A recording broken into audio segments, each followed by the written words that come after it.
చాలామందికి ఆల్కహాల్ మానాలని ఉంటుంది, మానలేరు. తాగనని ప్రామిస్ చేస్తారు, అందరి మీద ప్రామిస్ చేస్తారు, కానీ ఆగలేరు. ఎన్నో విఫల ప్రయత్నాలు అయిన తర్వాత కుటుంబ సభ్యులు వీరి మీద నమ్మకం కోల్పోతారు. అదేవిధంగా వారు కూడా వారి మీద నమ్మకం కోల్పోతారు.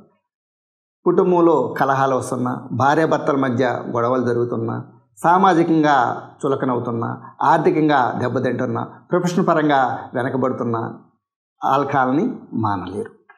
ఆల్కహాల్ని మానేయాలని ఏ కారణం చేత అనుకొని మానేసిన మానలేకపోవడానికి మెయిన్ కారణం విత్డ్రాల్ సిమ్టమ్స్. ఈ విత్డ్రాల్ సిమ్టమ్స్ సహజంగా 3 నుంచి 6 రోజుల వరకు ఉండడానికి అవకాశం ఉంటుంది. మనిషిని బట్టి వేరియేషన్ ఉంటుంది.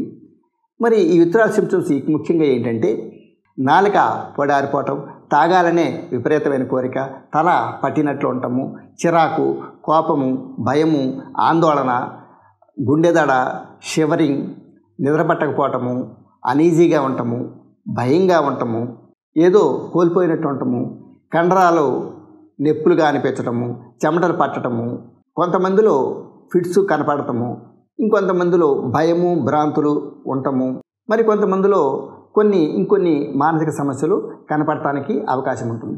ఈ సమస్యలన్నీ కనపడవచ్చు లేదా కొన్నైనా కనపడవచ్చు. ఈ ముందు చెప్పిన ఈ సిమ్టమ్స్ని సక్సెస్ఫుల్గా అధిగమించగలిగితేనే ఆల్కహాల్ అనే వ్యాధి నుంచి బయటపడగలుగుతారు.